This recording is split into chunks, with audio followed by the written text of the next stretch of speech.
kita tuh tetap terhubung meski tidak bertemu langsung, guys. Asik. Kita kerjanya setahun penuh gitu. Dia nggak mau dibilang pengangguran setengah tahun gitu, nggak mau dong. Wow. Ya biasanya bendahara tuh cuma ngakunya juru bayar gitu, nggak juga. Enggak.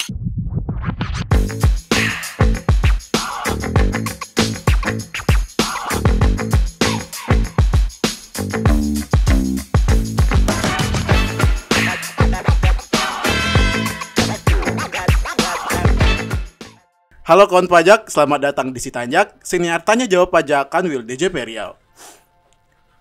New Year, New Me. Tahun baru, gue yang baru gitu ya. Tapi setiap tahun baru itu pasti ada hal baru gitu kan. Kayak misalkan kalau anak sekolah itu masuk semester baru, anak kuliah juga semester baru. Tapi ada yang baru juga kalau tahun baru itu, yaitu kita ada kewajiban baru bagi yang sudah bekerja dan punya NPWP, yaitu melaporkan SPT tahunan bagi karyawan ya. Gue Abub dan bersama kita pada hari ini sudah hadir narasumber yang sangat keren sekali dari kantor DC Periau, yaitu teman kita, saudara kita yang paling kece, Mas Uhan. Halo guys, halo. Biasanya dong.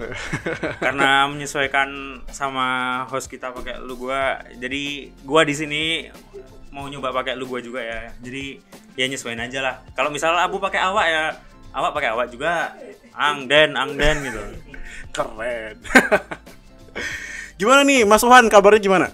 Alhamdulillah bagus sekali, masih seperti biasa ngedit podcast. Akhirnya saya ada di sini. Weh, luar biasa.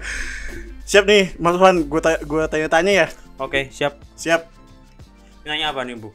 Banyak lah, kepo nih.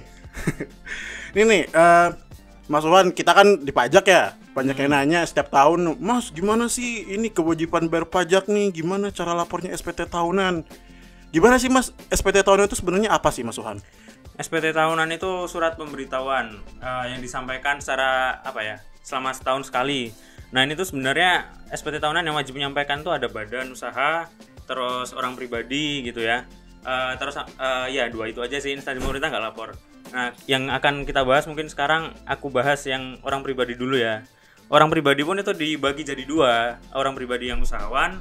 Nggak dua sih, orang usahawan, pekerja bebas, sama karyawan. Nah, singkatnya kita karyawan dulu aja gitu, oke ya? Karena banyak kawan pajak itu pekerjaannya sebagai karyawan, seperti saya sendiri sebagai umbi-umbian juga. Gitu. Surat pemberitahuan yang diberitahukan itu apa, Mas Uhan? Yang diberitahukan itu yang pertama ada harta. Harta tahta. Bukan. Harta tahta isyana. Oh, bukan lagi, salah. Oke. Jadi ada penghasilan selama setahun sebenarnya ya, gitu. Hasil dari apa? Hasil dari mengabdi, hasil dari melembur gitu ya. Hasil bekerja lah intinya gitu. Hasil dari bekerja sebagai karyawan ya, Mas Uhan? Iya, sebagai karyawan. Maupun mau karyawan PNS ataupun karyawan swasta wajib melaporkan. Pokoknya atas nama karyawan ya. Atas nama cinta, atas nama karyawan. Jadi kalau mau ngelaporin SPT tahunan itu kita mau persiapin apa aja nih, Mas Uhan nih? Nah, kalau untuk SPT tahunan karyawan itu yang disiapin nggak banyak sebenarnya, Bu. Yang pertama tuh yang persiapkan mental aja ya, gitu. Mental untuk berani jujur melaporkan apa yang didapat selama setahun. Luar biasa. Kita harus jujur ya. Iya, kita harus jujur. Kita harus jujur gitu. Enggak itu dong, apa. Yang dipersiapkan pertama kali itu paling krusial ya, itu bukti potong. Jadi apa yang kita dapat selama setahun, berapa gaji yang kita dapat selama setahun itu ada rekapannya di bukti potong itu. Dari mana kita mendapat bukti potong? Ya dari bendahara tempat kita bekerja gitu. Jadi kalau misal belum dapat bukti potong di awal tahun, segeralah minta ke bendahara. Ya sebenarnya bendahara pasti udah tahu tugasnya ya untuk menerbitkan bukti potong, nggak bakal lupa.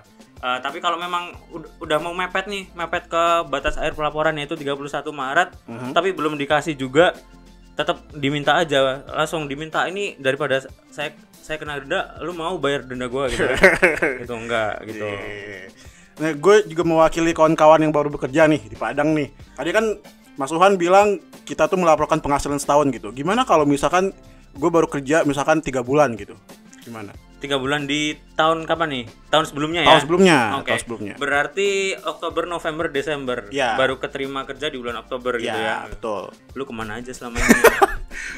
Aduh, maaf Pak. Beban memang. Jadi gimana? Gini. Jadi yang tadi bercanda ya.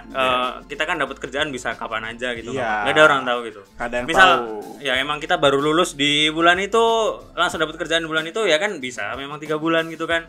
Nah, kalau misal baru 3 bulan tetap wajib lapor. Oh gitu. Gitu ya. Nanti di bukti potongnya itu nggak selama setahun tapi selama 3 bulan. Jadi di pojok kanan atas bukti potong itu nanti ada rincian bulannya gitu. Nah, itu untuk tahun pajak berapa sama bawahnya itu ada bulan gitu. Misal bekerja kok dari Januari sampai Desember penuh ya tulisannya Januari sampai Desember. Bulan 01 strip 12 gitu biasanya. Itu di bukti potong. Iya, di bukti potong Jadi atas. kita laporkan sesuai dengan apa yang ada di bukti Iya, potong. apa yang ada aja gitu. Tapi kalau misal kok kemarin sempat kerja nih di bulan Januari sampai bulan tengah tahun lah, bulan 6 gitu ya, bulan 6 bekerja di PTA gitu. Terus kok pindah terus ke PTB. Dari PTA dapat nih. Dari PTB karena kita masih sekarang posisinya kerja di PTB itu dari bulan Juli sampai Desember kita dapat bukti potongnya. Tapi kan kita kerja juga dari bulan Januari sampai bulan Juli ya? Juninya itu. Juni. Nah gitu. Nah itu tetap harus kita laporkan, nggak boleh kita lewatkan kayak gitu. Ini banyak terjadi seperti ini di beberapa karyawan ya, khususnya di Riau ini. Jadi dulu pernah aku ada WP konsultasi ke kantor pajak, waktu itu aku di frontliner gitu dia. Saya tanya, gua tanya Gak konsisten lu gimana sih? Gitu. Gua tanya, dia kerjanya setahun penuh gitu, dia nggak mau dibilang pengangguran setengah tahun gitu, nggak mau dong. Wow. Jadi banyak juga ya yang udah kerja setengah tahun gitu, tapi kan udah berhenti nggak lapor lagi gitu ya? Iya benar. Jadi dia itu tetap minta ke PTA-nya gitu. Minta atau dikasih nih? Biasanya kalau bendahara ya kebanyakan mereka yang ngurusin apa yang sampai Desember sih. Kalau selama ini aku dapat kasusnya ya. Tapi kalau memang nggak dapat, ya tetap minta. Atau alangkah lebih bagusnya sih mereka minta setelah pindah. Ada beberapa perusahaan di sini yang dia berapa bulan setelah pindah itu langsung dapat bukti potongnya.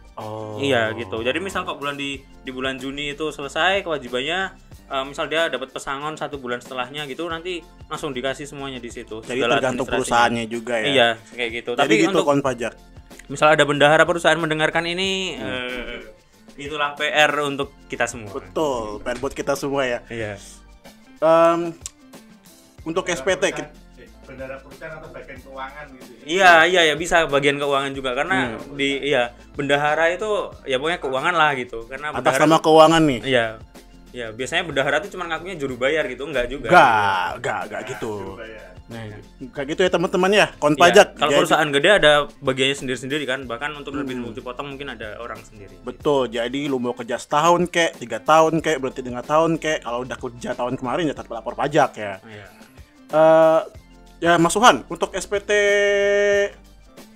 orang pribadi ini ya, untuk khusus karyawan ini tuh ada jenisnya juga nggak Mas Suhan? Ada, jenisnya itu ada 2, 1770S sama 1770SS gitu.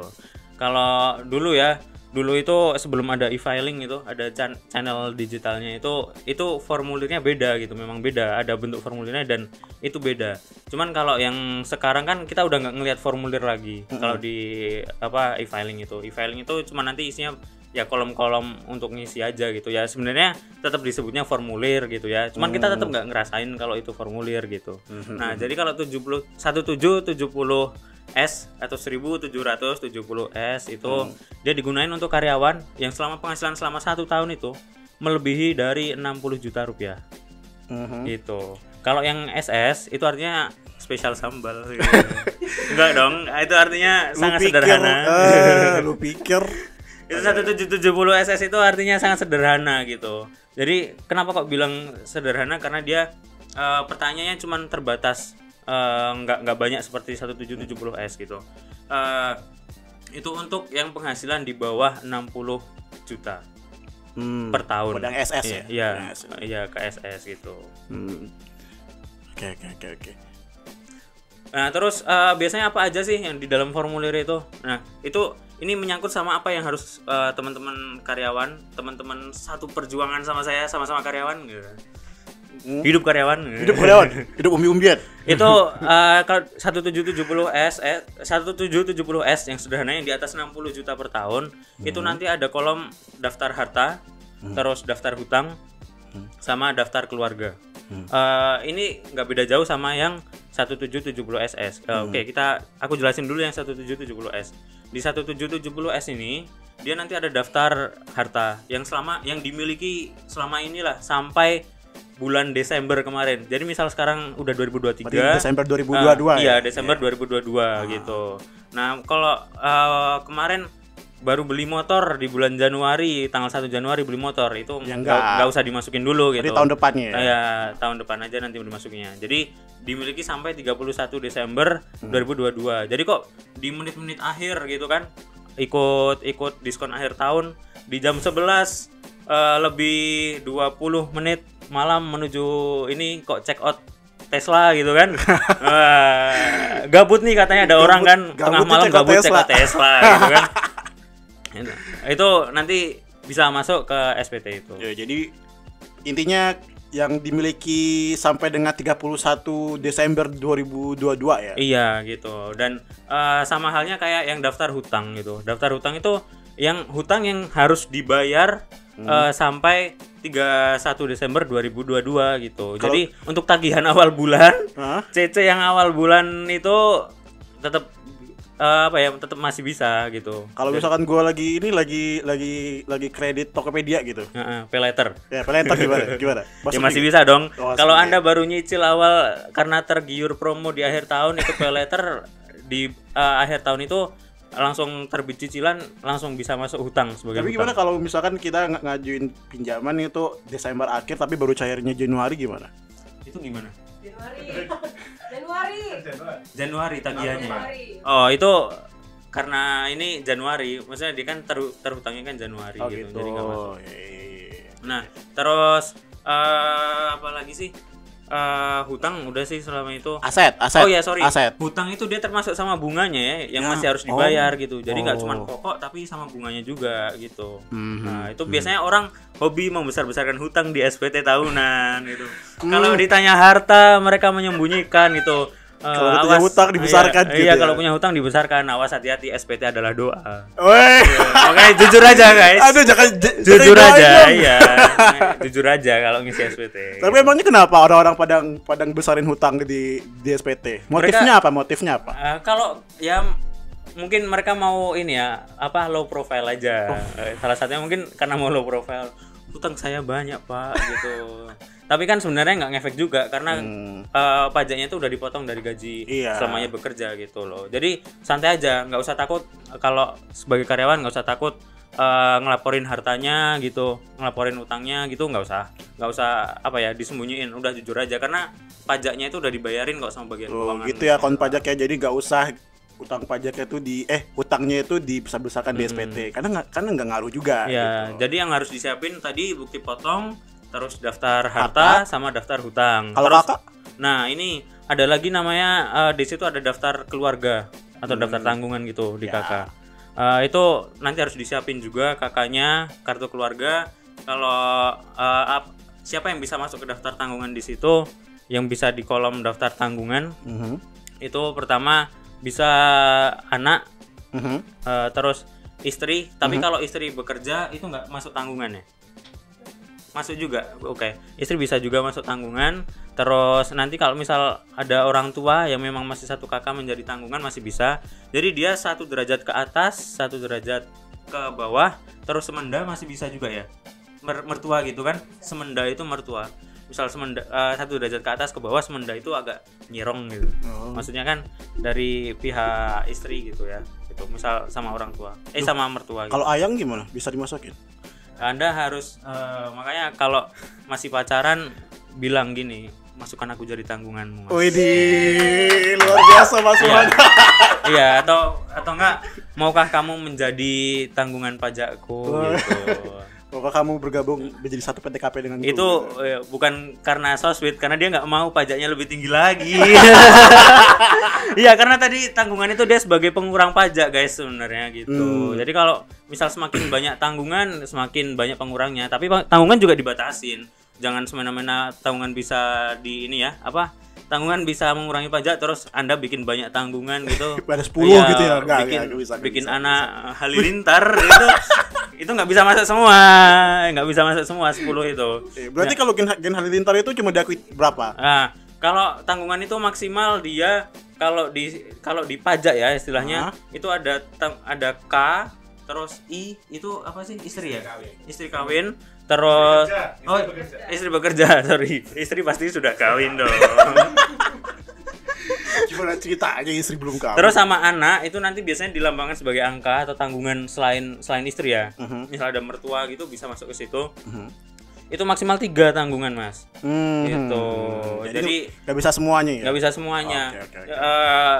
Kalau misal anak 4 ya maksimal cuma 3 aja, mohon maaf gitu. Karena nanti kalau kayak gitu semua orang bisa ngeklaim, semua orang walaupun itu buktinya cuma masuk KK gitu ya. Tapi nanti ya kita nggak tidak menciptakan suatu keadilan gitu mungkin ya gitu. Wah, ini mentang-mentang kaya banyak yang mau jadi anak angkatnya gitu kan. Gak bisa. Terus wah ini kesempatan juga buat aku buat memperkecil pajakku gitu. Nggak bisa gitu. Jadi maksimal K itu artinya kawin, terus I istri yang bekerja itu bisa masukin ini. Ada lagi Mas? Tanggungan sama anak. Ada lagi TK itu tidak kawin. Tidak kawin. Seperti saya. Nah, iya bisa juga. Kalau jadi statusnya itu kalau TK itu tidak kawin tapi dia bisa memiliki tanggungan sebenarnya. Oh gitu. Iya, jadi kalau statusnya itu nanti di di pengisian itu ada kalau TK dia nggak mungkin bisa dapat strip lagi I gitu karena nggak ada istri. Tidak kawin punya istri siapa Anda masukkan? Waduh. Gitu. Tapi kalau TK tidak kawin punya tanggungan, misal ada orang tua, ada ibu gitu ya. Ibu gitu bisa. Kalau adik itu bisa masuk ya. Bisa masuk asal satu kakak ya. Oh, asal satu kakak. Iya, jadi nggak boleh adik-adikan Anda cari di sosial media dapat Tinder mau nggak jadi adikku. Gitu nggak bisa masuk, masuk itu. Jadi gitu ya Mas Suhan ya. Jadi untuk jadi yang justru bisa mengurangi, yang bisa menjadi pengurang pajak itu justru tanggungan ya, bukan hutang ya? Tanggungan, iya. Tanggungan gitu. Hutang nggak bisa gitu. Oke. Jadi Mas Suhan, ini perihal SPT sebelum ada filing tuh dulu gue di kantor banyak gitu ya. WP datang kasih kertas banyak bejibun segini gitu ya.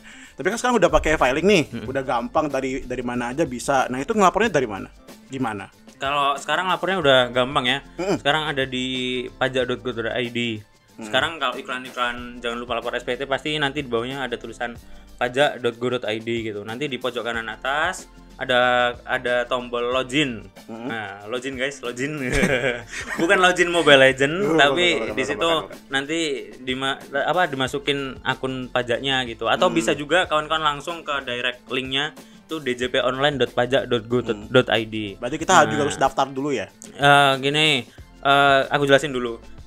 Bisa dari pajak.go.id sama djponline.pajak.go.id. Kalau dulu kan orang-orang langsung pada taunya DJP online ya. Cuman sekarang kami dari pihak DJP mencoba langsung ke pajak.go.id karena kenapa?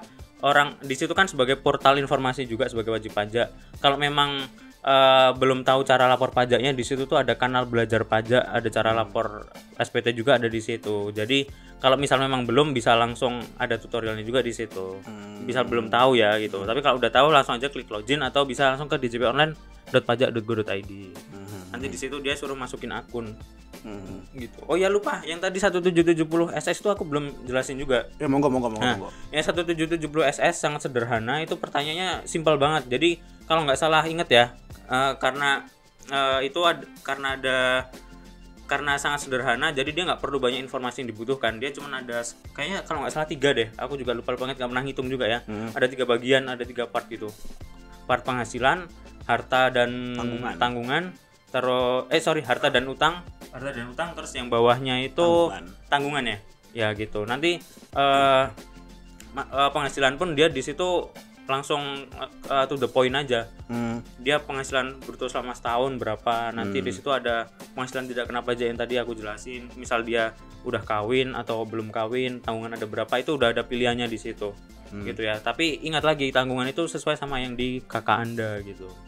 Di kartu keluarga. Nah, itu nanti nggak perlu bingung ngitungnya, dia udah otomatis masukin aja sesuai sama bukti potong. Dia biasanya itu di kolom-kolom agak tengah menuju ke akhir tuh. Tapi kalau misal dia SS ya, ini bukan maaf aku bicara langsung fakta aja, bukan merendahkan. Dia biasanya memang di situ dikit, nominalnya tuh nggak banyak gitu loh. Ya karena memang sederhana. Jadi nominalnya tuh dari poin-poinnya pun nggak banyak perhitungannya. Langsung aja di situ dia ketemu penghasilan bruto, dimasukin di situ penghasilan bruto. Ingat yang bruto ya, bukan yang neto. Sesuai sama apa yang diformulir. Kalau misal diformulir kok bilangnya bruto, ya tulis aja yang di bruto. Dia kalau nggak di kolom nomor 11 atau nggak 12 kalau nggak salah, ingat. Sorry, formulir apa bukti potong nih? Sorry, bukti potong. Di bukti potong itu ada yang nomor 11, kalau nggak 11 12 lah. Itu penghasilan bruto dimasukin. Jadi terus penghasilan bruto ya. Terus ini sama kayak yang S juga, ada tanggungan itu sesuaiin sama yang bukti potong ya. Jadi kalau misal kok di bukti potong itu Anda misal ada tanggungan yang belum masuk gitu, ya nggak boleh dimasukin sesuai sama bukti potong.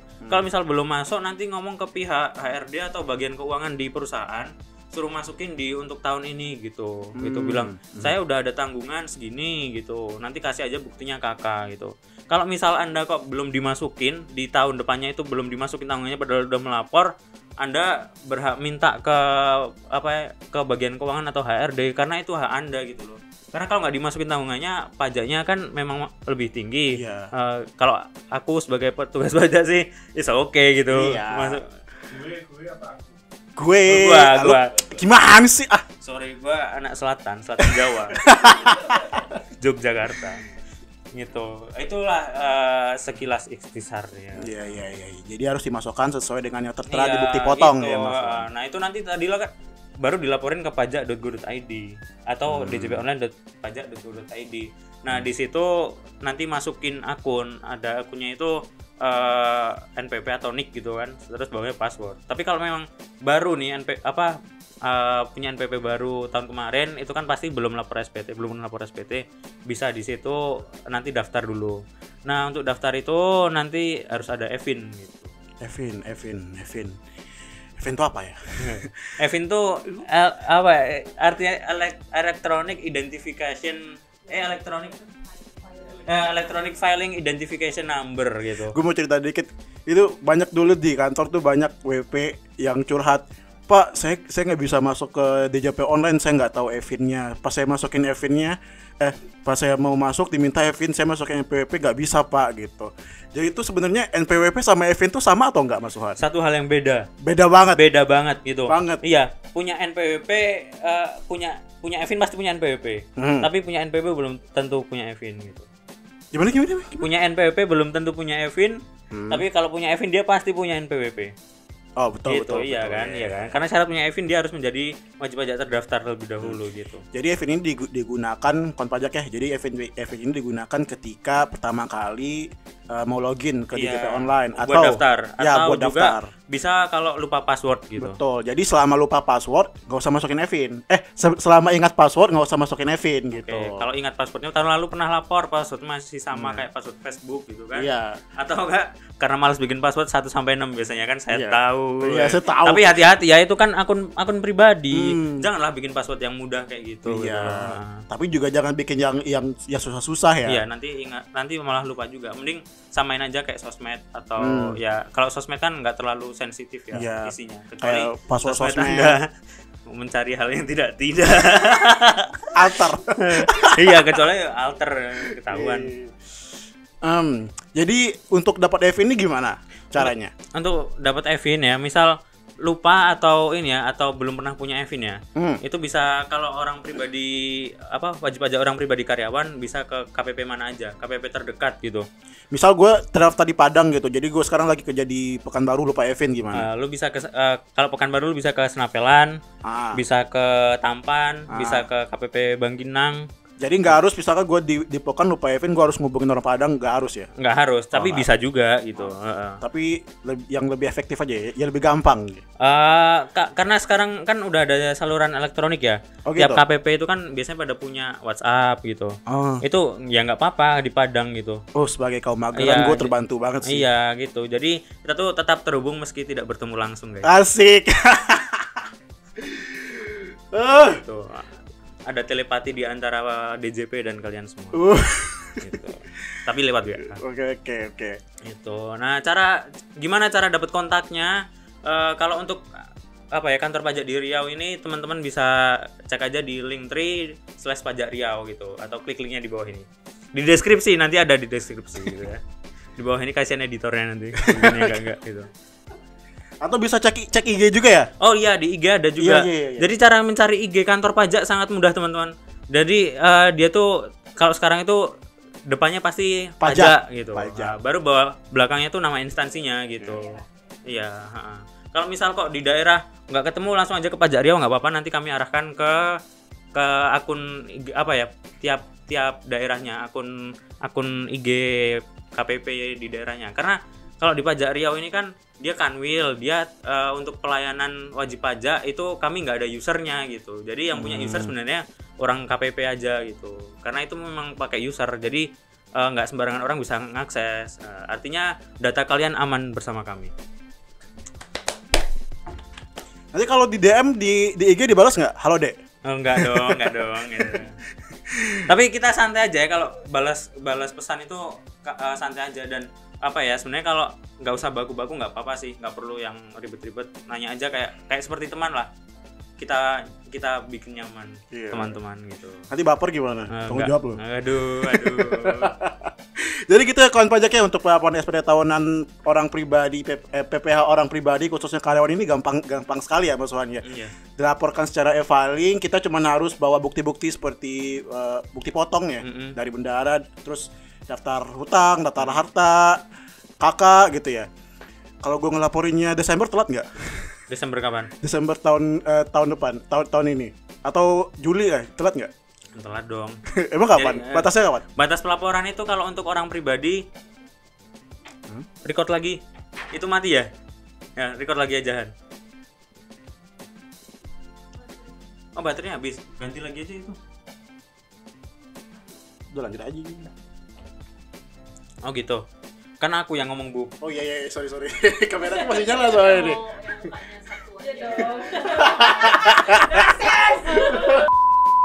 Tanya lagi Bu. Jadi gitu ya kon pajaknya, tadi kita udah ngobrol-ngobrol sama Mas Wuhan. Kita udah tahu nih kalau ngelapor SPT tahunnya itu gampang banget. Kita cuman melalui e-filing ya sekarang ya. E-filing di DJP online dengan membawa dokumen-dokumen kayak bukti potong, daftar harta, hutang, tanggungan, kakak gitu ya. Kalau misalnya gue lapor tengah tahun ini telat.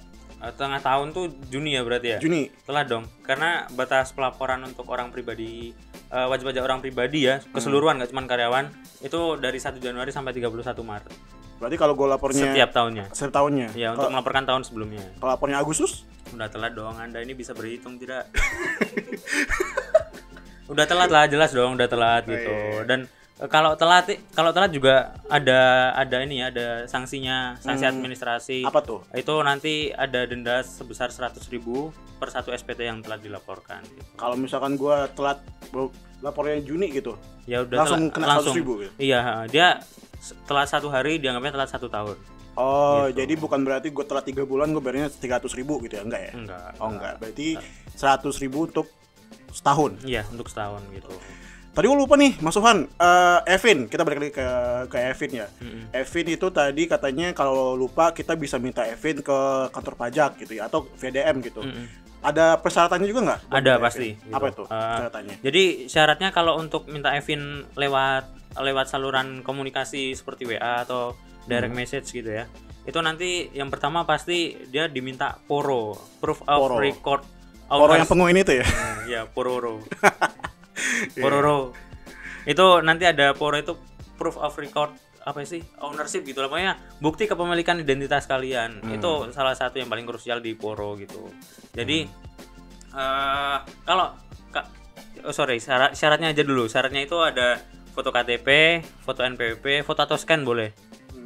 Habis juga baterainya.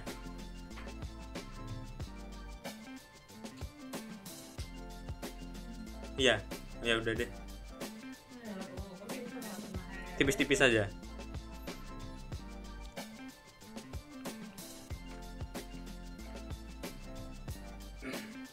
Udah.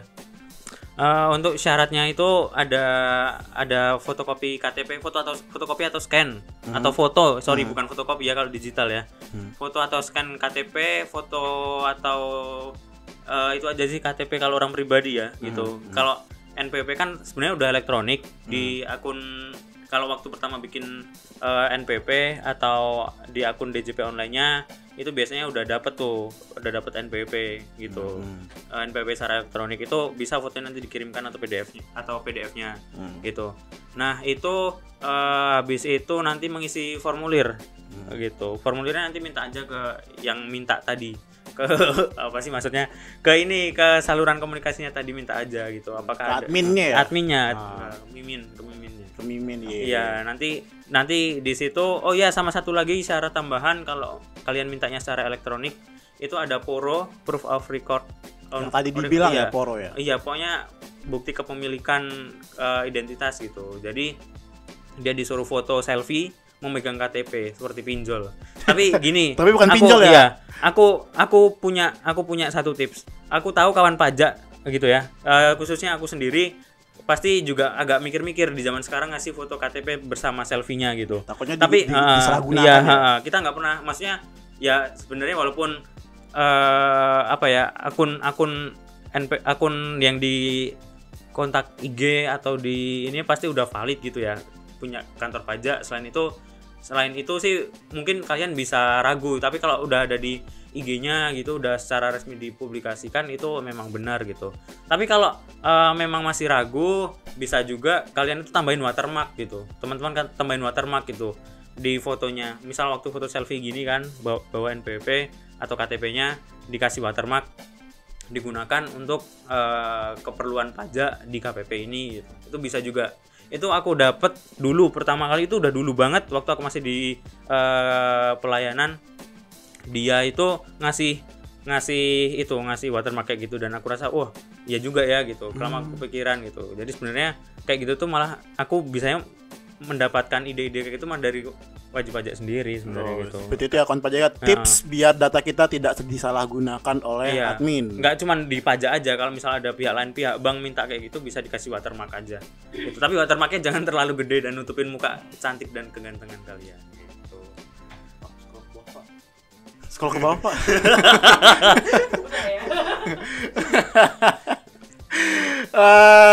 Jadi Mas Suhan, udah panjang banget nih obrolan kita nih, mulai yang dari SPT itu apa, kapan melapornya, persyaratannya apa, Evin gitu ya. Ada lagi nggak ya? Ada lagi nggak ya yang belum kita omongin? Udah sih kayaknya. Oh ya. Apa lagi ya? Udah ya. Evin kan itu tadi. Tapi kalau Evin mau minta ke KPP bisa aja datang langsung. Nanti formulir ada di KPP, fotokopi, nggak usah perlu di fotokopi KTP-nya, nanti bisa dibantu sama kantor pajak biasanya.